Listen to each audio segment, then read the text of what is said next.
को सुने, तुलना करें, विचार करें, विमर्श करें, हम में और उनमें क्या अंतर है, हम क्यों मांग रहे हैं, हमको 2 वर्ष का मौका क्यों चाहिए।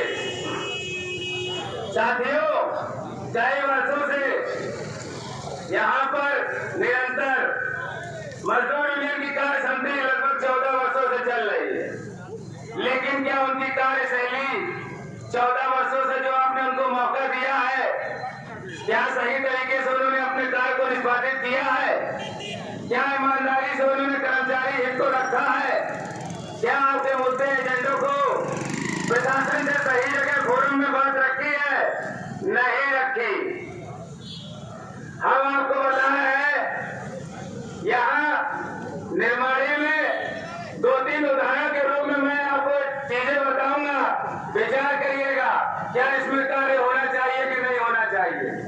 निरंतर पिछले 2 बार से आपकी निर्माणी की संस्था है कोऑपरेटिव सोसाइटी। कोऑपरेटिव सोसाइटी में इसी कार्य समिति के सदस्य चुन के चेयरमैन बनते हैं, उनको मौका देती है यूनियन कार्य समिति चलाने का भी, सोसाइटी का संचालन करने का भी। लेकिन सोसाइटी की हालत क्या हुई? पिछले 4 वर्षों से सोसाइटी का डिविडेंड आपको नहीं मिला। शर्म करो, शर्म करो। और वो डिविडेंड केवल हमारा आपका नहीं है, निर्माणी के हर कर्मचारी, स्टाफ सबका है, एक जन का है।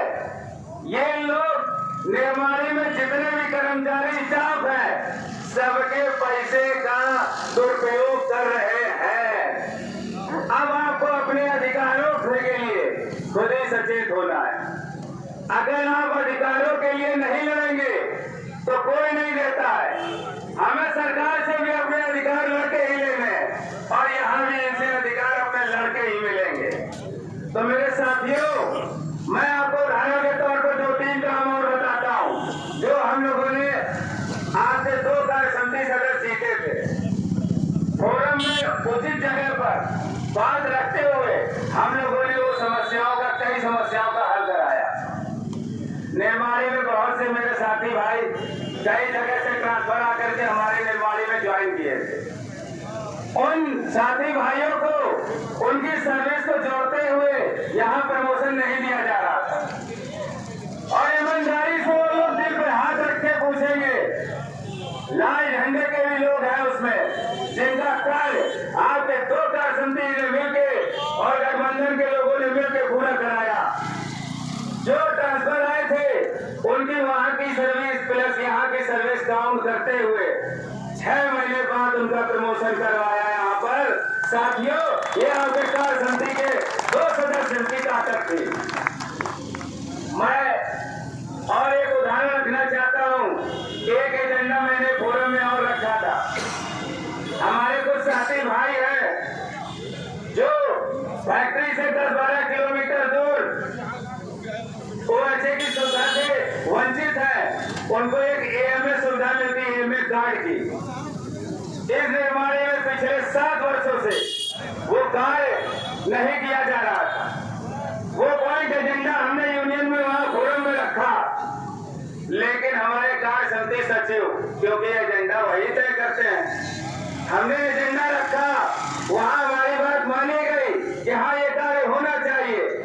जब वो एजेंडा वहां छपा तो सचिव ने बोला नहीं, ये एजेंडा इसमें नहीं रहेगा। क्यों? क्या वो साथी कर्मचारी तुम्हारे नहीं थे?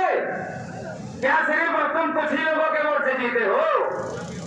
आपको जीतने के बाद हर कर्मचारी हित के लिए कार्य करना होगा। ये आप निरंतर जो दुरुपयोग कर रहे हैं सत्ता का, ये जनता समझ रही है। अगली बार इसका जवाब जनता अपने वोट के रूप में देगी। साथियों, मैं आप लोगों को बता देना चाहता हूं कि निरंतर आपके यूनियन के जितने भी ईमानदार प्रत्याशी खड़े हुए हैं, ट्रेड यूनियन के लिए सक्रिय रहते हैं। हम लोग ट्रेड यूनियन एक अच्छे स्तर के लिए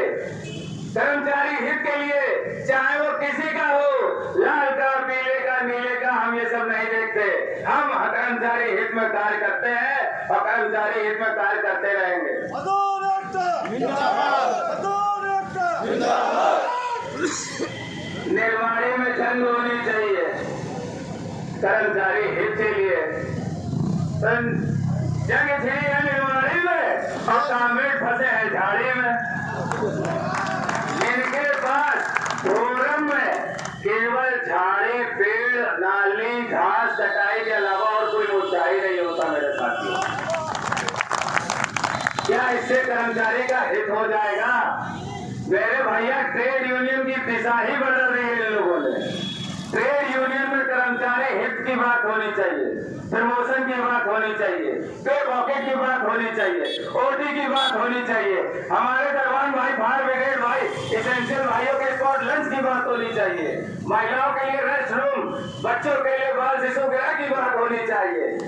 2021 कार्य समिति चुनाव का घोषणा पत्र उठा के देख लीजिए। इसी कार्य समिति में चुनाव से आने से पहले पिछली बार मजदूर यूनियन के घोषणा पत्र में कई वादे पूरे हुए थे, मेरे पास वो रखा है। ये हमारे भाई कौशलेंद्र मिश्रा जी बिल्कुल वही पॉइंट लेकर के आपके सामने वस्त्र के रूप में पहन के खड़े हुए इसको पढ़ सकते हैं। और इन लोगों ने उसमें से एक भी वादा अगर पूरा किया हो, साथियों मैं कह रहा हूं,